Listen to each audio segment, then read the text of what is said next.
کل بھی تھا اور آج بھی ہے، میرے نبی سے میرا رشتہ، کل بھی تھا اور آج بھی ہے، میرے نبی سے میرا رشتہ، کل بھی تھا اور آج بھی ہے،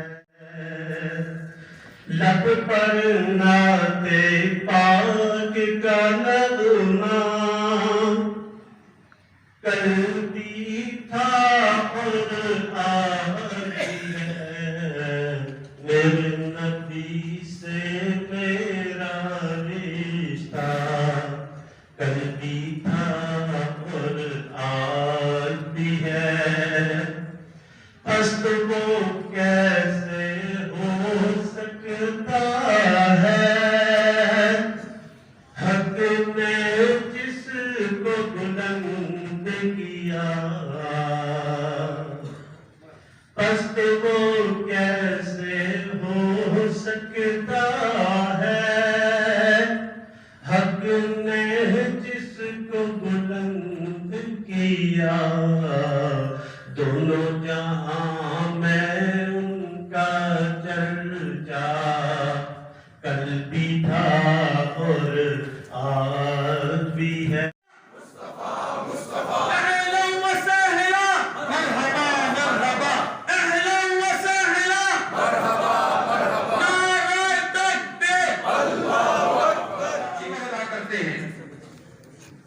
کہ ہمارے ملک پاکستان کے کانسٹیٹیوشن پر بھی اتنی عمل درآمد اتنا نہیں ہوتا جتنا کہ جماعت اسلامی پاکستان کے اس دستور پر عمل درآمد ہوتا ہے، اور اگر امیر جماعت بھی دستور سے ذرا برابر بھی جنبش کرتے ہیں، آگے پیچھے ہوتے ہیں، تو ہماری مرکزی شورا ان کا بھی احتسابیت دی ہے کہ جس کے نمبردار اس پاکستان کے اندر آپ کو جا بجا نظر آئیں گے، جنہیں وقتاً فوقتاً جن کے پیٹ کے اندر جمہوریت کے لیے نروڑ اٹھتے رہتے ہیں، لیکن اگر ان کی اندرونی حیثیت کو یا ان کی اندرونی تنظیموں کا جائزہ لیا جائے تو ہمیں وہ جمہوریت دور دور تک نظر نہیں آتی ہے، بلکہ بعد کے بعد بیٹا اور بیٹے کے بعد اس کا پوتا، اس کے بعد اس کی نظریں، ان کو انہوں نے پولیٹیکل پارٹیز کو لمیٹڈ پارٹیز بنائی ہوئی، فیملی لمیٹڈ پارٹیز ہیں، لیکن جماعت اسلامی جس کی اصل روح جمہوریت ہے، اس نے جمہوریت اپنے اندر بھی قائم رکھا ہوا ہے، اور اسی جمہوریت اور اسی جمہوری فلسفے اور کلچر کو لے کر کے جماعت اسلامی میں نیچے سے لے کر اوپر تک لوگوں کی آمد جمہوری طریقے سے ہوتی ہے، جمہوری طریقے سے ان کی رخصتی ہوتی ہے۔ نیا گیم تو اس لحاظ سے نہیں ہے کہ یہ جماعت اسلامی کا ایک پروسیس ہے، جیسے ساتھیوں نے پہلے آپ کو بتایا ہوگا کہ جماعت اسلامی میں ہر لیول پہ الیکشنز ہوتے ہیں۔ ہمارے چھوٹے جو یونٹ ہوتا ہے مقامی جماعت جس کو بولتے ہیں کسی گاؤں کا یا یونین کونسل کا، اس کا بھی باقاعدہ 2 سال بعد الیکشن ہوتا ہے۔ ضلعی جو جماعت ہے اس کا بھی الیکشن ہوتا ہے، صوبے کی جماعت اس میں 3 سال کے بعد ہوتا ہے، اور 5 سال کے بعد مرکز کا الیکشن ہوتا ہے۔ تو یہ ایک مسلسل پروسیس ہوتا ہے۔ تو ساجد قریشی صاحب دوبارہ سے ہمارے منتخب ہوئے بإذن اللہ، میں ان کو ان کے لیے دعائیں کریں کہ اللہ تعالیٰ ان کو استقامت دے، ان کو ہمت دے، ان کے اندر وہ اور صحیح تو اجاگر کریں کہ وہ ڈسٹرکٹ اقتباد کے ہر کونے کونے تک اس جماعت کے پیغام پہنچائیں۔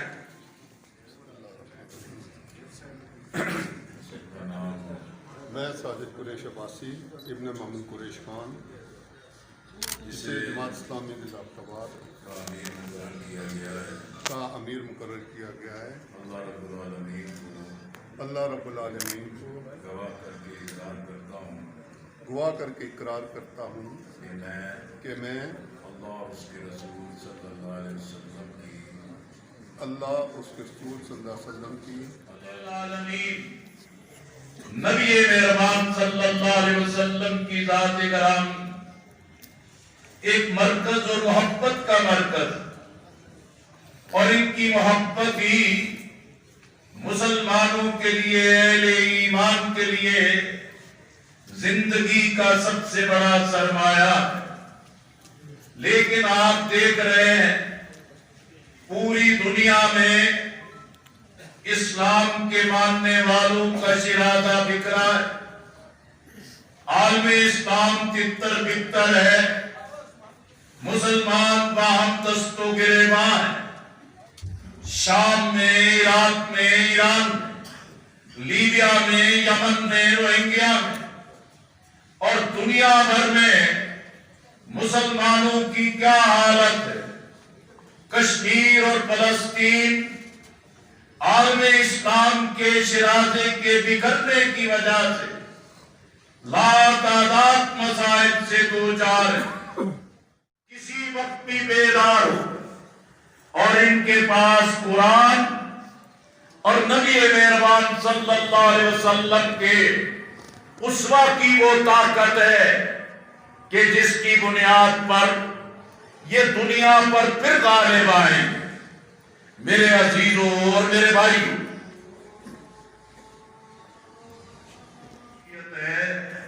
اور کہاں کی یہ حق کی آزادی؟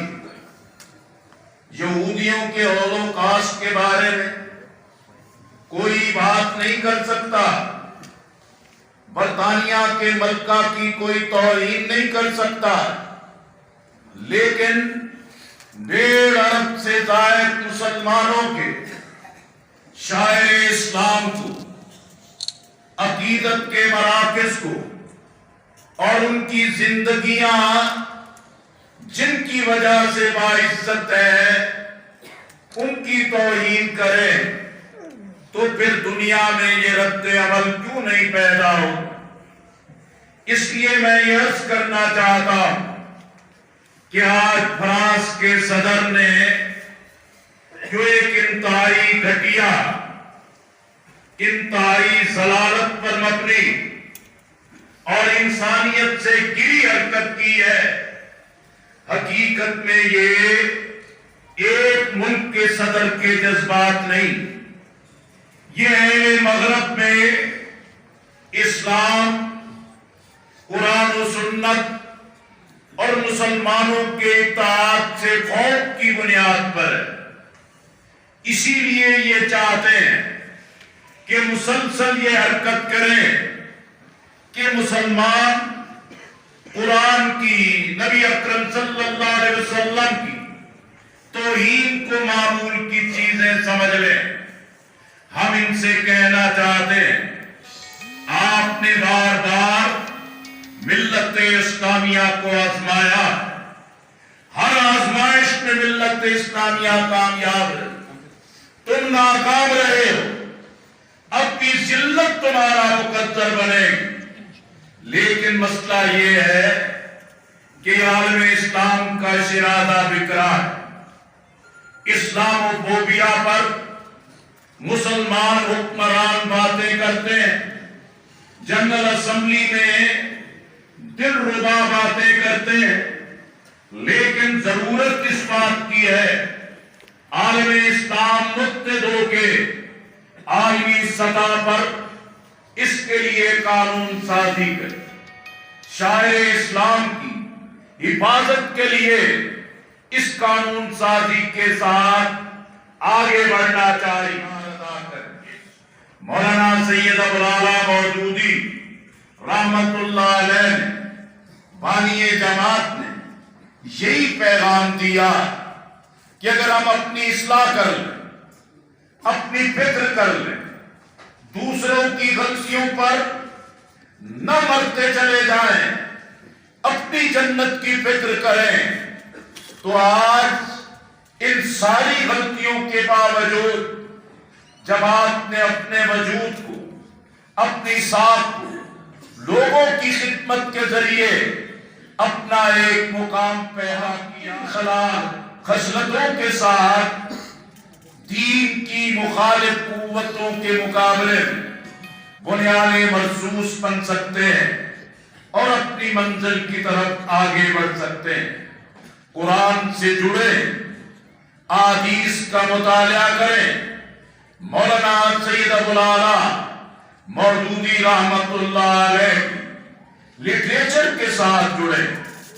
مجھے یاد ہے میں اسلامی جمعیت طلبہ میں پنجاب کا ناظم تھا، بنگلہ دیش نامنظور مہم تھی. ہم قومی اسمبلی کے ممبران کے پاس یادداشت لے کر گئے. حضرت مولانا غلام غوث ہزاروی رحمت اللہ علیہ کے کمرے میں بھی گئے. ہم نے یادداشت پیش کی. انہوں نے اپنا کہکا لگایا کہ یہ تو مودودیوں کی شرارت.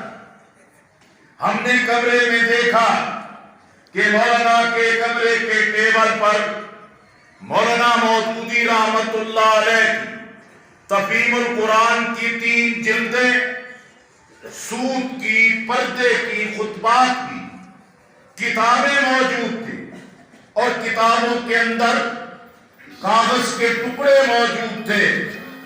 میں نے آخر میں کہا مولانا ہم تو آپ کے مرید ہیں، خادم ہیں، آپ ہمیں تو فرماتے ہیں کہ مودودی کی کتابوں کو نزدیک مت جاؤ، ان کا مطالعہ نہ کرو، یہ گستاخ. لیکن یہ کیا ماجرا ہے؟ آپ کے کمرے میں کتابیں پڑھی، صفحات پر ٹکڑے کاغذ کے پڑھے، اس سے لگتا ہے کہ آپ بھی پڑھ رہے ہیں. انہوں نے پھر کہکا لگایا اور فرمایا کہ تم بات ٹھیک کہتے ہو، لیکن یہ ظالم لکھتا بہت اچھا ہے، اس کی تحریر میں دلیل کی طاقت ہے.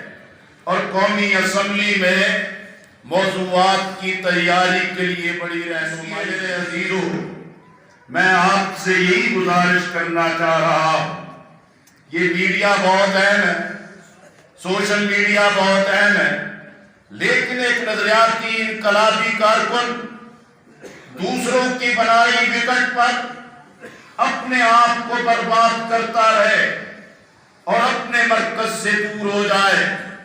اس لیے اس چیز کو پیش نظر رکھیں. آپ دیکھیں کہ لوگوں نے تبدیلی کی توقعات ماندی کہ سٹیٹس کو ٹوٹے گا، حالات بدلیں گے، سیاست کا رخ بدلے گا، پاکستان ترقی کرے گا، روپے کی قدر کی قیمت بڑھے گی، پاسپورٹ کی عزت بڑھے گی، 2 نہیں 1 پاکستان بنے گا. لوگوں نے اپنے ذہنوں کے اندر خوابوں کے محلات بنائے، لیکن آج لوگ کیوں مایوس ہیں؟ یہ حکمران ان بڑے ویژن کی بجائے انڈے اور مرغی پر پھنس گئے، دھند پہ پھنس گئے اور ایک دوسرے کو گالیاں دینے پہ لگ گئے. یہ تکبر، غرور اور نخوت سے باہر نہیں آ رہے، جس کی وجہ سے یہ پورا شرادہ تباہ و برباد ہو رہا. کسان پریشان ہے، مزدور پریشان ہے، کلرک پریشان ہے، سرکاری ملازم پریشان ہے، پینشنرز کی حالت خراب ہے، اور ڈاکٹرز، پیرامیڈکس اور لیڈی ہیلتھ ورکرز، غرض زندگی کا ہر شعبہ سراپا احتجاج ہے. کوئی ان کی بات کو سننے کو تیار نہیں. عمران خان صاحب ایسی گفتگو فرماتے ہیں کہ نہ جانے وہ کس ملک کی بات ہے. لاگت اس قدر بڑھ چکی، بجلی گیس کی قیمتیں اس قدر بڑھ چکی ہیں کہ اس پیداواری لاگت کے ساتھ نہ برآمدات بڑھ سکتی ہے، نہ قرضوں کا بوجھ کم. میرے عزیزو، 2.5 سال کی مدت کے بعد معاملہ یہاں تک پہنچا ہے کہ نہ اس حکومت کا ویژن ہے، نہ اس کی ٹیم ہے، نہ ان سے کسی خیر کی توقع اب رکھی جا سکتی ہے. لوگوں نے توقع رکھی تھی کہ 2018 کا انتخاب دھاندلی زدہ تھا، متنازع تھا، لیکن لوگوں نے برداشت کیا کہ فوجی آمریتوں نے، میاں شریف کے خاندان نے، بھٹو خاندان نے بار بار اقتدار ملا ہے، لیکن ملک کی کیفیت نہیں بدلی. عام آدمی پسپا ہوتا چلا گیا ہے. پھر لوگوں نے توقع رکھی کہ یہ جو اعلان کر رہے ہیں کہ حکومت اور اسٹیبلشمنٹ، حکومت اور ریاست ایک پیج پر ہے کہ لوگوں نے خیال کیا اب جھنجھٹوں سے آزاد ملے اور یہ ملک کے معاملات ٹھیک ہو جائیں. لیکن میرے عزیزوں، حقیقت میں جب حکمران نائل، ناکام، بھانمتی کا کنبہ ایک دوسرے کی ٹانگ کھینچیں، کوئی بڑا مقصد پیش نظر نہ ہو، پھر اسٹیبلشمنٹ لکڑی کی نہیں سٹیل کی بیساکھیاں بھی ان کو دے دے، حکومتیں کامیاب نہیں ہو سکتی. اصل پریشانی اسٹیبلشمنٹ کے مقابلے میں بڑھتی چلی جا رہی. اس لیے مسئلہ یہ نہیں ہے کہ یہ ریاست اور سیاست کا جھگڑا کیا ہے. مسئلہ اصل میں یہ ہے پاکستان کی فوج ہمارے سروں کا تاج ہے. اس کے افسر، اس کے جوان قومی سلامتی پہ قربانیاں دیتے، ہمارے سماج معاشرے کا حصہ ہے، ہمارے لیے عزت کا مقام رکھتے. لیکن اگر پاکستان اس کے آئین کے تابع نہ چلایا جائے، پاکستان کے عوام کو آزادانہ، خود مختار، غیر جانبدارانہ انتخاب نہ ملے اور اسٹیبلشمنٹ یہ سمجھے کہ اقتدار چلانا، نتیجہ ترتیب دینا، ووٹ کو تبدیل کرنا یہ ان کا اختیار ہے، تو میں ان سے کہنا چاہتا ہوں یہ روش، یہ ویژن اور یہ اقدام جو ہے اب ریاست کے اداروں کے لیے بہت خطرناک ہو جائے. اپوزیشن کو حق، اپوزیشن کو سیاسی جمہوری حق، آئینی حق ہے کہ حکومت کی ناکامیوں پر وہ احتجاج کرے. جماعت اسلامی نے بھی اس پوری مدت میں مہنگائی کے خلاف، بے روزگاری کے خلاف، اسلام کی حکمرانی کے لیے، کشمیر کے مسئلے کے حل کے لیے ایک مضبوط آواز اٹھائی. لیکن میرے عزیزوں، ہم اس مرحلے پر اپوزیشن کے اتحادی سیاست اور ایک متفقہ بات کا حصہ کیوں نہیں؟ ہم پارلیمنٹ کو جانتے، ہم اس قیادت کو جانتے، ان پارٹیوں کو جانتے. ان اتحادوں میں اسلامی جمہوری اتحاد، متحدہ مجلس عمل، APDM ہو، اسی طرح ان اتحادوں کا میں خود سیکریٹری جنرل رہا. قومی قیادت کے ساتھ ہمیں کام کرنے کا موقع ملا ہے. لیکن میرے عزیزوں، اس وقت ہم دیکھیں قومی قیادت میں پھر وہی صورتحال ہے. بھٹو خاندان کی اولادیں، شریف خاندان کی اولادیں، مفتی محمود رحمت اللہ علیہ کی اولادیں، عبدالصمد اچکزئی کی اولاد، سردار عطا اللہ میگل کی اولاد، غلام غوث بزنجو کی اولاد اور مولانا نورانی کی اولاد، خان عبد الولی خان کی اولاد، اثر نو اس قوم پر ایک اور طریقے سے اپنے قبضے اور گرفت کو قابو رکھا. کیوں نہیں؟ ہم جانتے ہیں اتحادوں میں پارٹنر ایک دوسرے کو دھوکہ دیتے ہیں، پس پردہ مذاکرات کرتے ہیں، اپنے مفادات کے لیے طاقتور گروہوں کے ساتھ سمجھوتے کرتے ہیں اور اتحادوں کی بنیاد پر جو عامات الناس کے ارمان عروج پر آتے ہیں، جن کا خون ہو جاتا ہے. انشاءاللہ جماعت اسلامی کے کارکنان، ہر سطح کی قیادت آپ اچھی طرح جانتے ہیں، اس ملک کی سلامتی کے لیے ہم نے قربانیاں دی. کشمیر کی وادیاں، افغانستان کے سنگلاخ پہاڑیاں، بنگلہ دیش کی جیلوں میں پھانسی کے پھندوں سے لٹکتی لاشیں اور اس پاکستان کی سیاست میں امانت اور دیانت سے عامت الناس کی خدمت کے ذریعے اللہ نے آپ کو عزت کا مقام نام لوگ، اس ملک کی بہتری چاہنے والے لوگ، اگر ان کے سامنے جماعت اسلامی کے لیے کوئی حجاب ہے، آپ کے رویوں کی سختی ان کے راستے کی رکاوٹ ہے، تو یہ مرحلہ ہے ہم اپنے رویوں کو بدلیں۔ ہم دعوت دین کے لیے اپنے اندر وسعت میں آپ سے یہی عرض کرنا چاہ رہا ہوں، ہماری جدوجہد جاری ہے۔ 1 نومبر سے انشاءاللہ بڑے جلسوں کا سلسلہ شروع کریں۔ ہمارا ہدف اسلام کی حکمرانی، ہمارا ہدف اسلام کا معاشی نظام، سود کی لعنت کا خاتمہ ہے۔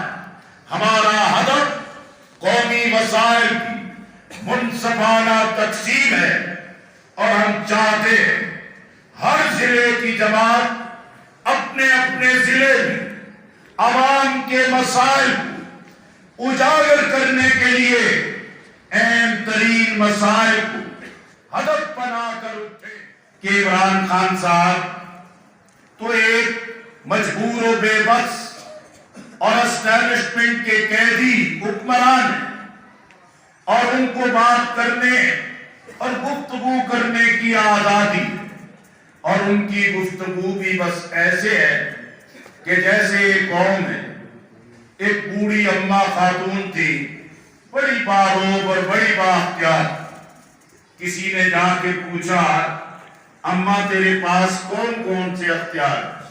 انہوں نے کہا پترا میرے کول تو کوئی اختیار نہیں، سارے اختیار تے اللہ کول ہے، بس میرے کول 2 اختیار۔ پوچھا کون سے 2 اختیار ہیں؟ انہوں نے کہا ایک لسی بدانا تے ایک لڑائی بدانا۔